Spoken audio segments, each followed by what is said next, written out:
সকাল সকাল মন্দিরে মায়ের গয়না ও প্রণামী বাসকে চুরির ঘটনায় চাঞ্চল্য। সকাল সকাল মন্দিরে চুরির ঘটনায় চাঞ্চল্য চণ্ডীপুরের মাতঙ্গিনী ব্রিজ ঘাট এলাকায়।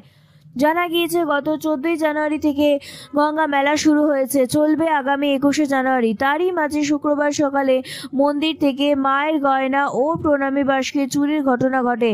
বেলার দিকে স্থানীয়রা দেখতে পায় মন্দিরে কিছুটা দূরে পড়ে রয়েছে প্রণামী বাস্ক এবং মন্দিরের মায়ের পরনে থাকা গয়না নেই। মায়ের গলায় যে টাকার মালা ছিল তাও নিয়ে পালিয়েছে চোরের দল, কিছু টাকা ফেলে পালিয়েছে। মেলা চলাকালীন এই ধরনের চুরির ঘটনা চাঞ্চল্য ছড়িয়েছে। কমিটি সহসভাপতি নন্দন জানান, মেলা চলাকালীন এই ধরনের চুরির ঘটনা মেনে নেওয়া যায় না। এটা প্রশাসন ও কমিটির ব্যর্থতা। স্থানীয় প্রশাসনের নজরে বিষয়টি এনেছি, দ্রুত ঘটনার সমাধান আবেদন জানিয়েছি। চণ্ডীপুর থানার পুলিশ ঘটনার তদন্ত শুরু করেছে।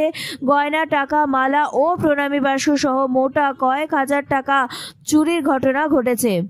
মায়ের গলায় আনুমানিক প্রায় 70-80 হাজার টাকার মালা ছিল, সেটাকেও চুরি করে নিয়েছে। বড় একটা প্রণামী বাক্স ছিল, সেটাকে তালা দিয়ে ভেঙে ওটাকে মন্দির থেকে প্রায় 50 মিটার দূরে একটা জঙ্গলে ফেলে দিয়ে বেশ কিছু টাকা নিয়ে গেছে, আর প্রায় 500-700 টাকা মতো ফেলে দিয়ে গেছে খুচরো পয়সাগুলো। এটা আমাদের সম্পূর্ণ দুর্ভাগ্য ছাড়া আর কিছু না।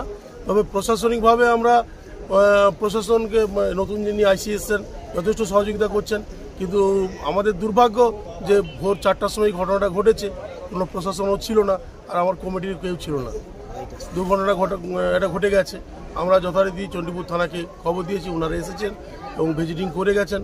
আমি আশা করি 24 ঘন্টার মধ্যে এর নিষ্পত্তি হওয়া দরকার আছে, যাতে এই ধরনের ঘটনা আর পুনরাবৃত্তি না হয়।